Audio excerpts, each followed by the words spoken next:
live from the second floor of Pioneer Street Market, also known as PSM. We are located inside HMR parking compound along Reliance Street from the city of Mandaluyong, and we are just across TV5. So just in case one of the coming Tuesday you want to come and join us, this is Kapehan Night, and we're coming in live every Tuesday, 7:30. We started at exactly 7:30, but we're coming in live via Facebook right now, a little bit later than usual because normally we go live at around 8 o'clock, but we just started the night so wonderfully with all our on-floor guests. Okay,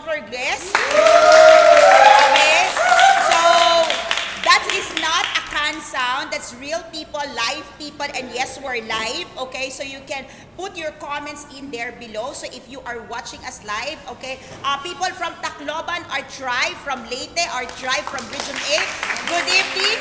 I'll be back on Friday and Saturday. I'll see you. I'm so excited to be back in Leyte on November 30 and December 1. So I will be there again for our 2 batches of our Life Coaching 101. So I'll see you again over the weekend. But for tonight, you're joining me for Kapehan Night. Kapehan Night is our weekly coaching talk where we talk about life, money, career, anything under the sun, including the sun. But tonight, we're going to be talking about shopping.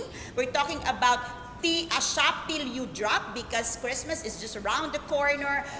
It's just like 1 week and it's December, and by this time many of you have received your bonuses, have received your 14-month pay, your 15-month pay. Kumu community, good evening, magandang gabi sa inyong lahat. Thank you for joining us for tonight.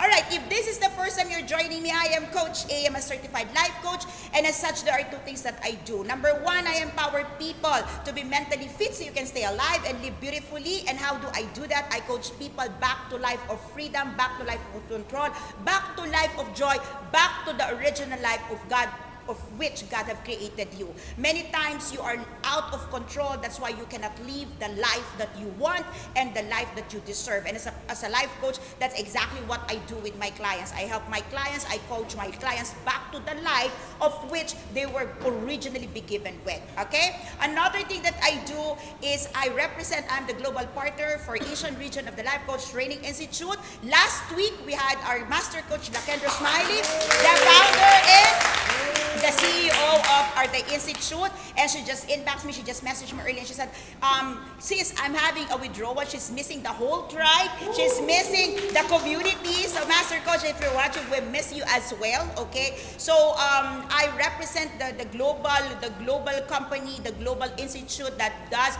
certification, that makes a coach a professional coach. And we have our last batch of certification class here in Decaf Coffee Republic at the Function Hall. Batch 15 is coming up right next December 8th and December 15th. So if this is, okay, something that is close to your heart, okay, if this is something that you have been contemplating for the longest time, if this is something that you wanted to become, if this is something that you have been praying for, I believe the season gives you the opportunity to invest on yourself. Many times after we have buy everything that we want to buy, to give the gifts, all the gifts, at the end of the season, we're left with nothing, okay? And I want to challenge you, when you make an investment to yourself, with yourself, the investment will continue to grow. Okay, many times we make investment for other people. We make investment for people we love. We make investment for others except for ourselves. Little we understand that making an investment for ourselves, with ourselves, is something that will go a long way. Would you agree with me? If you can connect, I want some emoji, I want some likes, okay? And I would appreciate really great sharing.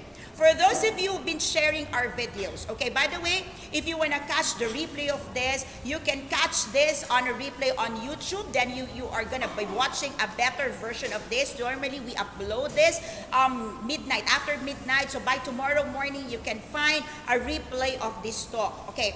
And if you would like to be a blessing to many people, I would really encourage that you do your sharing, because your sharing is really going a long, long way. And most of the time after my talk, people would inbox me, people would message me, and will tell me that the talk have helped them save relationship, okay, created an impact in their lives. And many times, okay, the talks have just given them the aha moments, okay. I'm not sure how it happened happen, but to me, it is because of people who are so generous, okay, that are willing to share, that are willing to tag friends. That I know someone, okay, I will not mention her name, but I know someone that what she normally do, okay, she would normally do after my talk is to tag people na hindi niya masyadong kasundo. Alright? Kasi sabi niya, coach, para talaga sa kanila yon. Okay? Okay, but now, okay, magkasundo na kasi kami. So ngayon naiintindihan na niya na first and foremost, the talk is for you and you share it to be a blessing to other people. Okay? So we're talking about shop till you drop. And I asked the people on floor, what does it mean? Okay. What does it mean when you hear the word shop till you drop? To some people, shop till you drop out of strength. Pagod na hapong-hapo ka na, pero nandun ka pa rin sa mall. Shop till you drop out of money. Wala ka ng pera, okay? And nakaskas mo na rin yung credit card mo. Okay? At kung may kasama ka, nautangan mo na din. Alright? Okay? If you can connect, just give me some emoji. Okay? Kung medyo matapang ng konti, mag-comment. Okay lang yan. Okay? So, you experience that because you enjoy, okay, you said you enjoy it, or maybe you receive the pressure. Okay, Coach Jendy is watching. Thank you for joining us. You experience that, you accelerating feeling that you're able to amass, okay, to hoard, to accumulate and to get all the 70 and the 80% off. Okay, at wala ka ng budget and you're trying to connect with people sinong pwede magpahiram ng credit card at pwedeng mag-swipe para sa'yo. I know people that they even went to the point of asking somebody to go to the mall so they can use the credit card. I know people like that. Meron? Okay, meron yan. Okay? Shop till you drop, okay, of your sanity. I know people na talagang umiiyak. Alam mo yun, yung kasi gusto ko ba pero kaya nga drop ibig sabihin you have been buying a lot, you have been amassing, pero kulang pa. Eh then ang sagot sa'yo, Coach, sayang kasi. Anong sayang kasi? Kasi sayang yung opportunity, sayang yung sale. Magsisale yan ulit, maniwala ka. Hintayin mo lang, kalma ka lang. Tama? Okay. So, what is it really when you hear the word shop till you drop? And many times you say, Coach, I am not into buying. I'm not into shopping. But I want to challenge you, what is shopping to you? Okay? To begin with, what is shopping to you?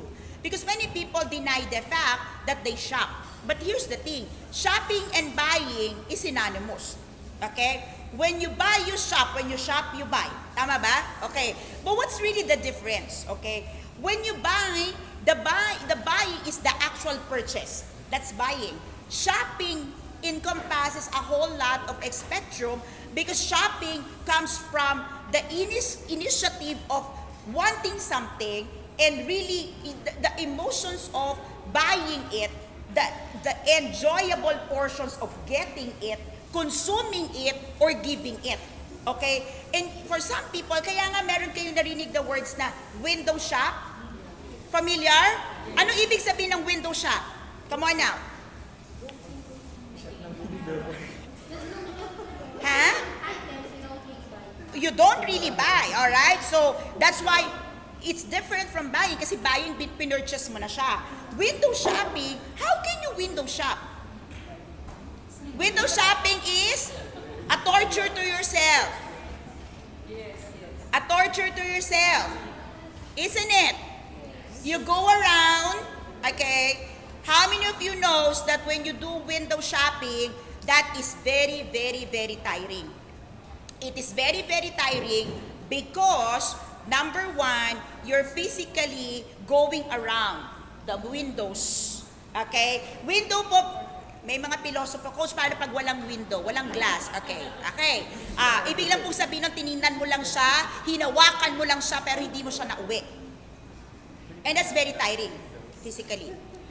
It is very tiring emotionally because your emotions really continue to, alam mo yung feeling na ganon? Nagbo-boil up, nagpo-file up. Alam mo yung ganon? Yung excitement mo, hinahawakan mo. You know, I know a friend, okay? Meron siyang ganitong ugali. Pupunta siya sa isang shoe store, okay?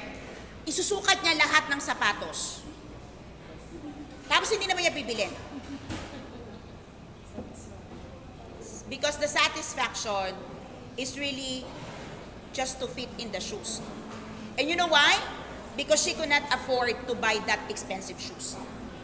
But later on in life, this friend of mine started suffering from depression. Depression, okay? Simply because she used that mechanism and that strategy in other areas of her lives, which she would always try on things but never really get it, because she developed this idea that she is not sure what to get. And that's what you get on shopping during window shopping. It also gets you mentally tiring when you do window shopping, because when you do window shopping, your mind kind of boggling and your mind keeps running, where do you get the money? Right?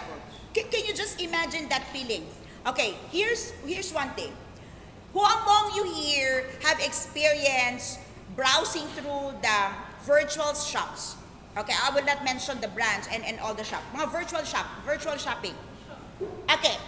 And you all think that is harmless, right? Because you just do that. Come on now. All right, now. How many of you experience that when you click a particular item, all right, the next week, the next month, the next days, that particular item keep appearing in your application, in your phone, in your desktop? Come on now. It's like torturing you dahil hindi mo siya binili. Sinong makakakonect? Okay? So that's how, okay, the World Wide Web works today.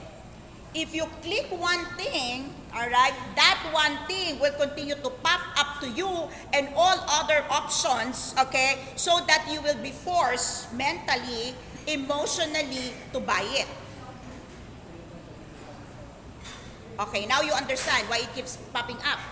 And for those of you shopping online, if you are shopping online for a loved ones, okay, that's the danger there.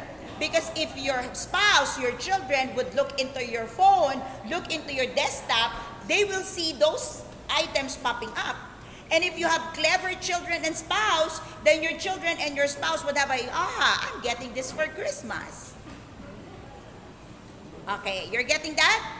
Okay, but that's not my talk for tonight. I am just trying to make you understand. That's just my introduction, okay? Tonight, I want to dive into shopping on purpose. What does it mean to shop on purpose? How to shop without regrets, okay? And why shop intentionally. I want to dive into what is shopping on purpose. Now, shopping encompasses all areas of your life. Be it physical, the things that you need, okay, physically to survive, your necessity. Be it mentally, the things that you need to learn, okay? Be it emotionally, the things that makes you feel better. Be it spiritually, how many of you do shopping of religion? Church hopping ang tawag nyo doon. I've known people who would do church hopping. Okay? They will go from one church to another because they want to experience what each and every church would give to them. Yeah, that's actually shopping as well. But they call it hopping, but that's what they do. They just evaluate each and every of the religion or churches. Okay, can we just read this from Coach Ed?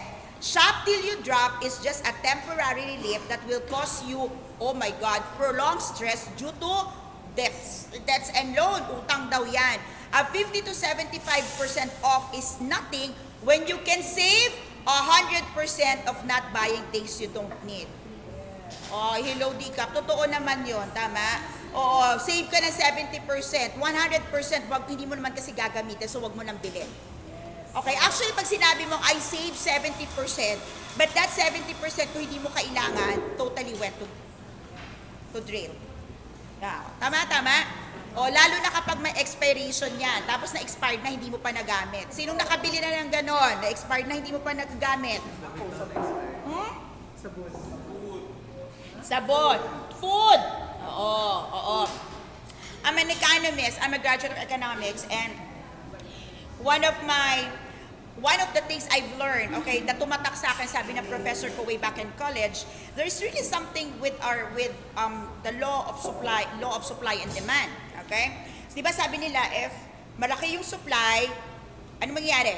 Pag malaki yung supply, mura, di ba? So, sabi ng professor ko, his mother would have this, di ba?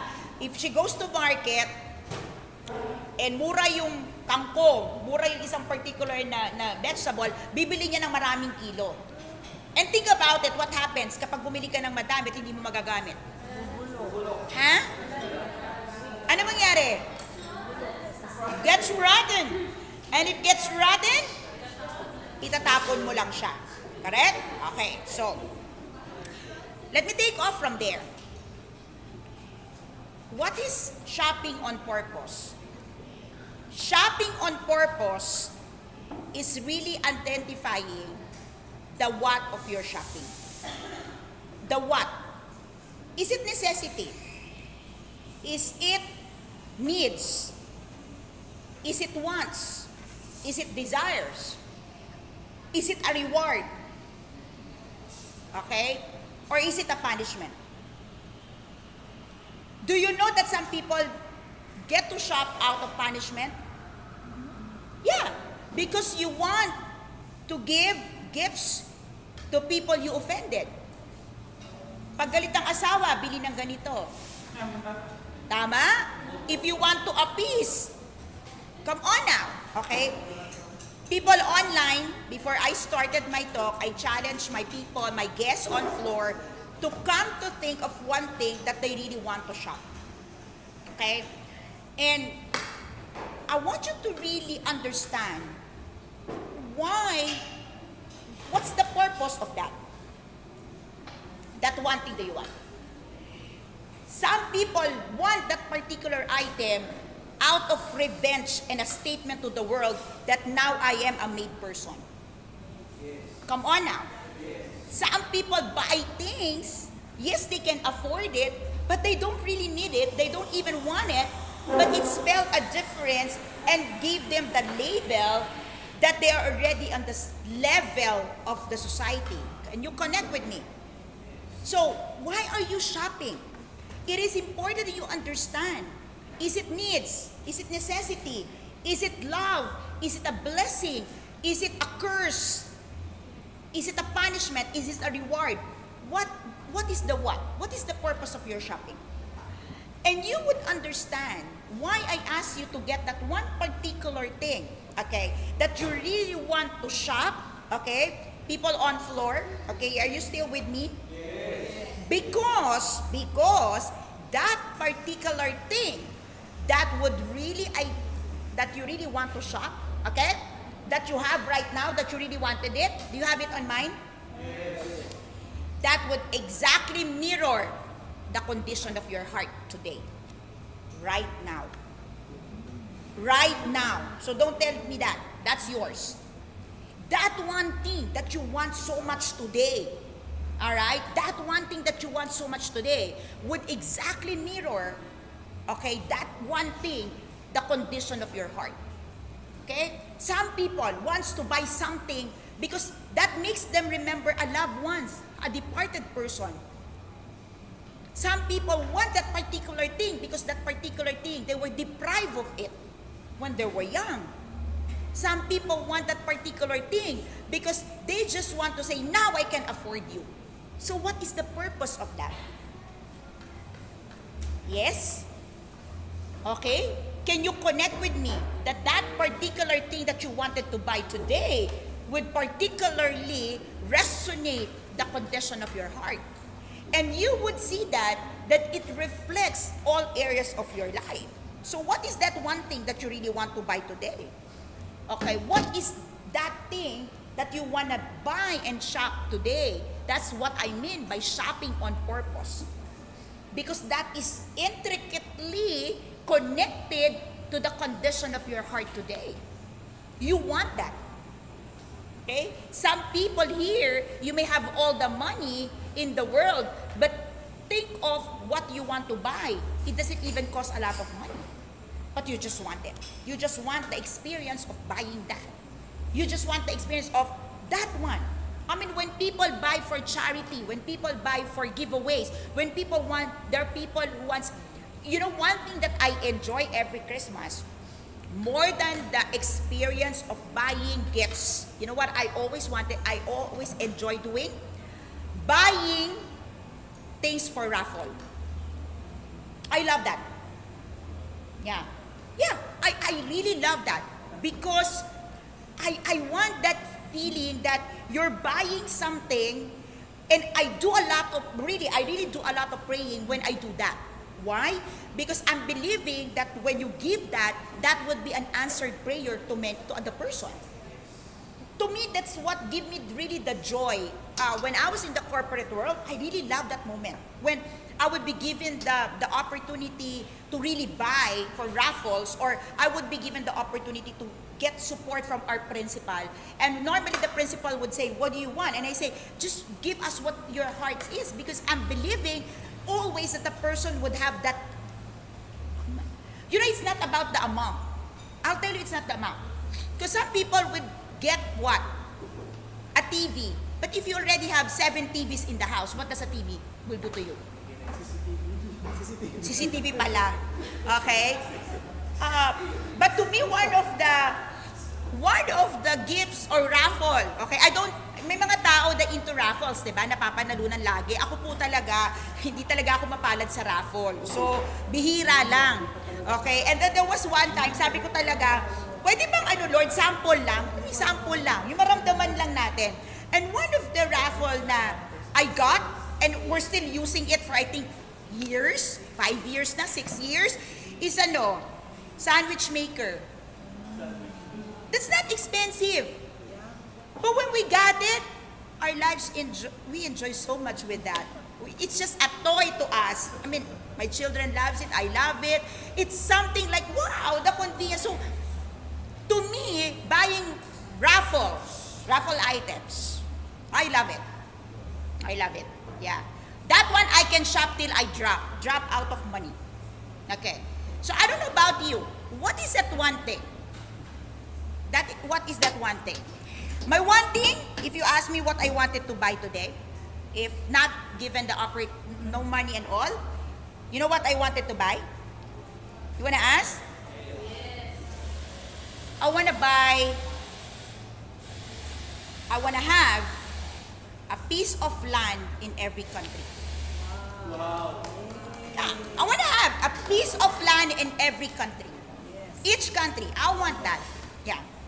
I want to duplicate what we're doing here in every city, in every region, in every country. That's what I want. I want. If you give me the opportunity to shop, I want to shop till I drop, looking for territories. Checking for lands. Coach K, if you're listening, okay, if you're watching, that's what I'm so excited, okay?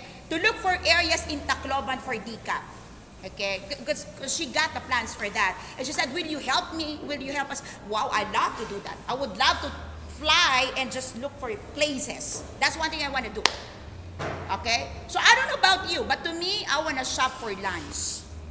Parcels of lands, okay? So a lot of lands. I want to have that kind of experience that I can have the land and I can imagine how we can build a coliseum.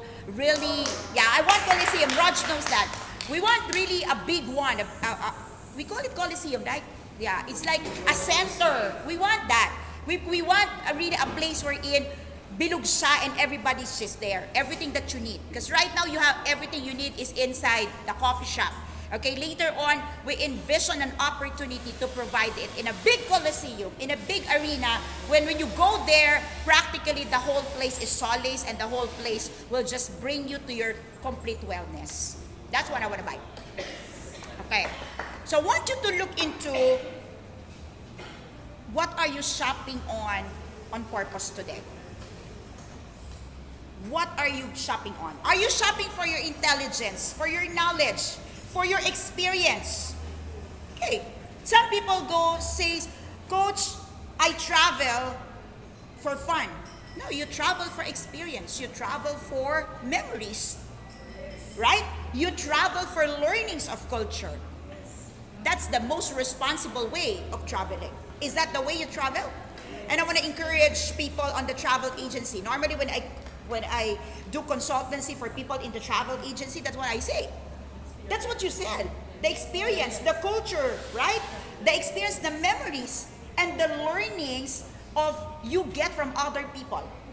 When you travel, this is what I say to travel agencies. When you make arrangement, be sure that travelers and foreigners get an experience of the country that they would never naturally or organically experience if they travel on their own.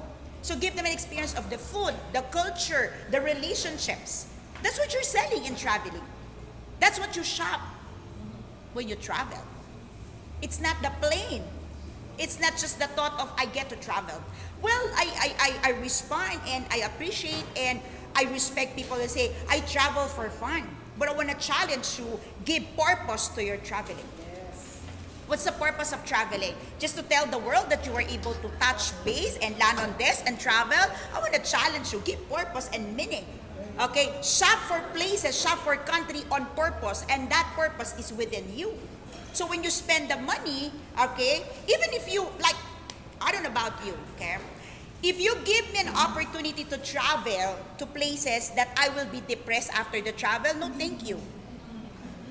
No thank you, right? I will not mention, okay, with all due respect, I will not mention, but I've been to a country where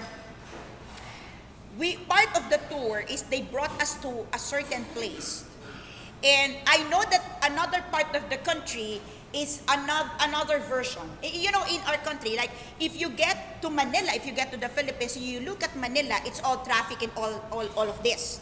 But if you go to outside Manila, the 7 wonders of the Philippines, you get a different picture of the Philippines. You're getting my point? So I went to a particular country on a trip, on an incentive trip, and for some reason, we get to the part of the country where we get to places where after that particular 2 places, we feel so drained, so depressed, and we all just want to go back to our hotel and not to go back again. So it's free, okay? That was given to me free, but to me, even if you give the opportunity for me to travel for free, I don't want to do that. I don't want to do that, right? So for travelers, that's what I mean shopping on purpose. Okay? For people who buys, who among you here buy expensive jewelries? I'm not into that, but I want to deal with that thing. For some people who buys expensive jewelries, okay? Oh, see? When you hear jewelries, expensive jewelry, what comes to your mind? Extravagance? Come on. Luxury? Investment? What comes to your mind? Come on now. And I'm going to share with you one thing from a very good friend. When you talk about luxury, maybe that's the most common. Investment, I don't believe it's investment. You know why? Because if it's investment, you will only use that jewelry as an investment when you are already in dire need. Pag may kailangan sa pamilya, pag may na-aksidente, pag may na-ospital. And I don't want that thought. You're getting my point? That's why if you ask me if I am your coach, can I get jewelry as my investment? I will tell my coachee, what is a jewelry? Come on now, what is a jewelry to you? Because if it's an investment to you, you will only use it in times of emergency, and I don't want my client to have emergency. Think about it. Kasi bakit lang po siya investment pag isasangla mo siya at ibibenta mo siya. And now you feel bad because you are selling or you go to the pawn shop first and you leave something that is of value to you. Okay. Coach Lorraine, hello. Okay. Ansari, okay. You're getting my point? Okay. But here's the thing. I know someone who buys very, very expensive watches. Okay? And the number of the expensive watch is equivalent to the number of her daughters. Their daughters. Yeah. The number of daughters. 3 daughters. So I will not mention the watch, but I'm sure you have that idea. Very expensive watch.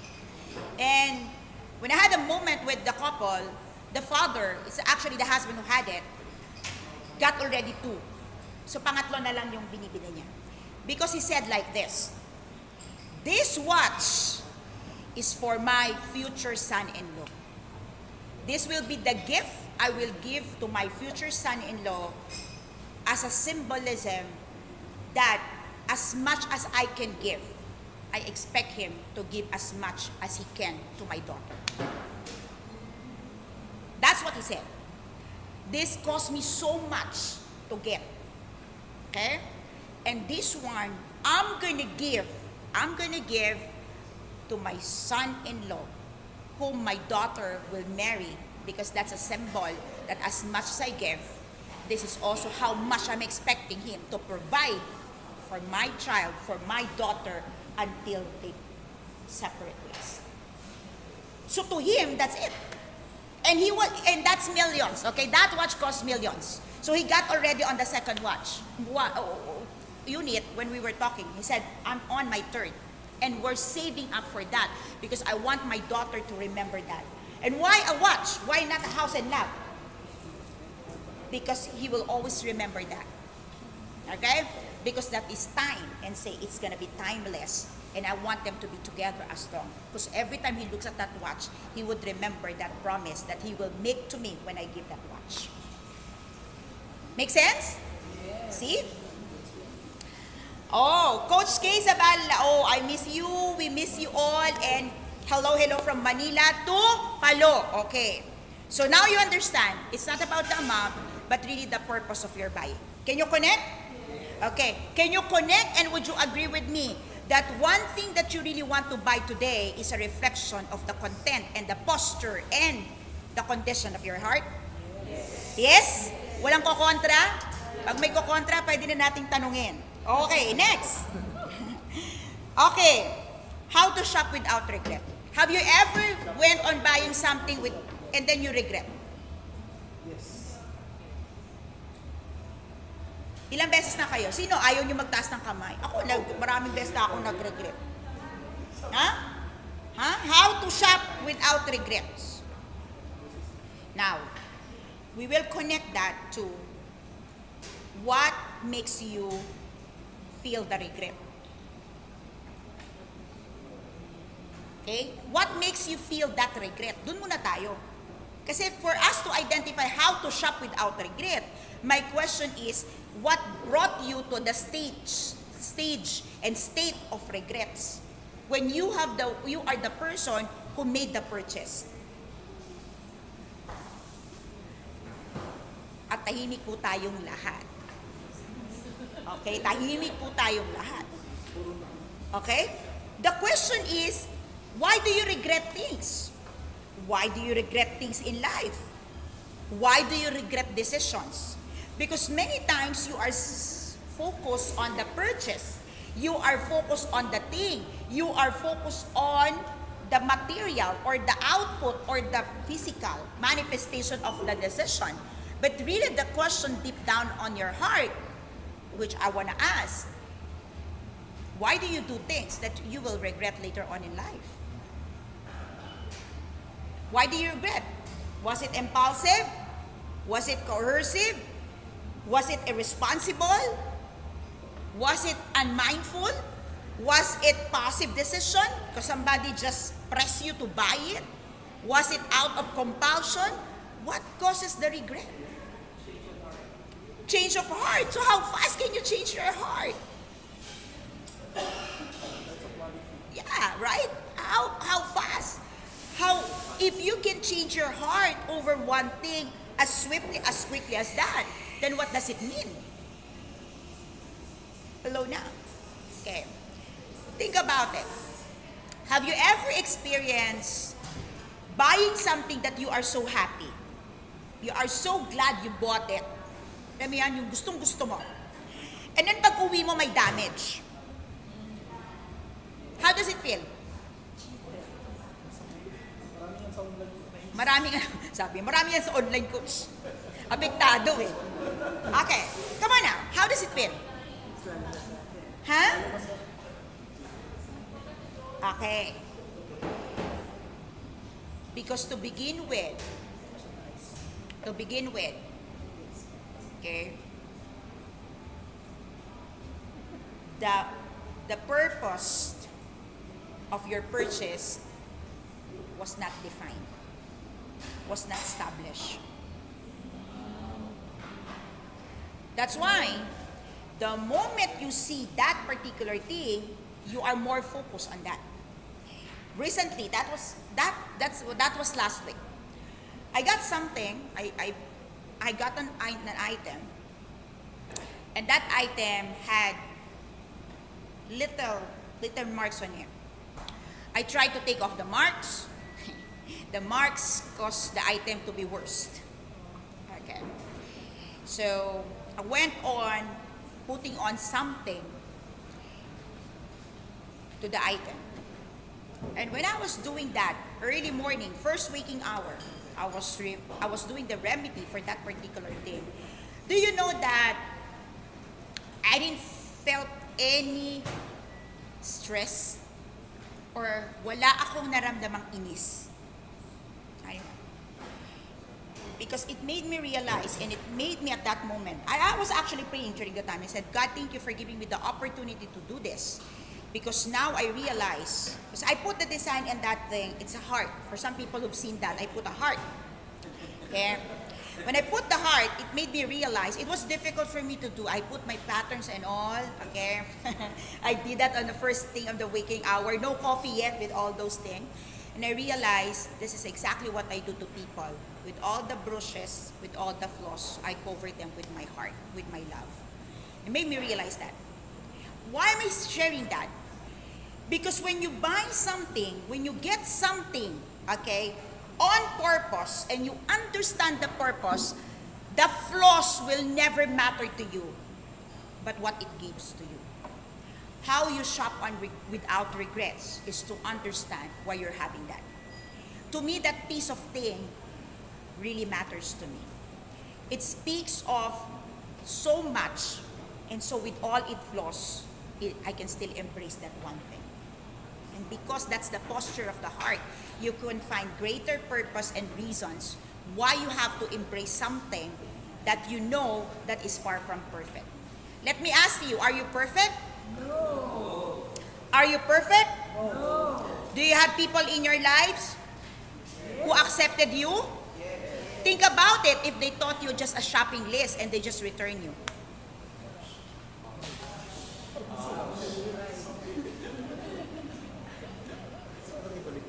See? Remember, I was talking about shopping and buying, two different things. Having people in your life is just shopping for the right man, for the right woman, for the right friend in your life, isn't it? And you shop it till you drop, right? Till you drop in marriage, till you drop nothing the nuts. You shop for the right partner until you agree to live together, isn't it? Until you drop the drop and say, yes, I want to take you as my wife. Yes, I want to take you as my husband. Isn't it? Come on now. Yes. And you start seeing the flaws. And what do? You return. Damaged item, I'm returning now, mother-in-law. Hello? Hello? Okay, I want a refund. Refund for what? I spent for the wedding. Okay, can you give me a refund? Can you do that to your in-laws? Okay. Hello, mother-in-law. I thought he's a provider. He's not. I'm returning him. Can you do that? Or can you call, oh, Coach Miko, buyer's remorse. Yeah. Or you've been waiting for a child. You've been waiting for a baby. And then you got a baby, you got a child. The child grew, and now he's a teenager. And now you call him rebellious. And you ask God, God, can I return this? How do you shop without regret? Simply understanding why are you shopping for one thing. And the best way to understand your shopping behavior is how you collect, how you decide on the relationships that you have in your life. Shopping versus buying good stuff versus wonderful coach. You're getting the point. You don't buy relationships, right? You shop for it, you look for it, you qualify them, and when you get it, don't exude any regret, because every good thing comes with its flaws. Yes, return and refund. My goodness, you will, Coach, return and refund. Hello, hello, can I get my refund for the wedding? Can I have the refund for the party? You getting my point? You can only shop without regret if that is connected to the very purpose of your shopping. What is the what? And now you can do the how. Good? Are we good? And we are all quiet. I'm down to my last point. What's the last point? Why? Why shop intentionally? Because without intention, you're not gonna get the best. Let me repeat that, as simple as this. Without intention, you're not gonna get the best. Whether you're shopping for your clothes, your shoes, your food, you're shopping for your partner in life, you're shopping for your learning, for your education, you're shopping for anything, without intention, you will not get the best. Because if you shop without intention, everything will just be presented to you and you will not have the criteria, you will not have, okay, the validations, the key points where to match your shopping decision. You can only get the best if you have the intention to get the best. Like in any decision making, shopping is a decision you have to make with a big intention, and you have to know what is the intention. Okay? Many times we have the intention of buying and shopping, but we don't know what is the purpose of the intention. We don't know the why of that. We just want the intent. But what is the why behind the intent? Yes? I've shared with you the what, the how, the why of shopping. And maybe you come a point of thinking material things. But these things, these key points, can also be applied to every area of your life. Much more, the way you apply it personally, to your relationships, okay, to the people around you, how you make decisions on a day-to-day, much more, your shopping spree, your shopping experience with material things will just come naturally. If you shop intentionally on people, okay, I want to read this, okay, Coach Kendra said, why shop intentionally? Without intention, you will not get the best. Exactly the point, okay? Because you don't know, you don't know the best, you don't know the best, the excellent one for you, if to begin with, you have not established your intentions. Okay? Everything we do in life should be, must be intentional.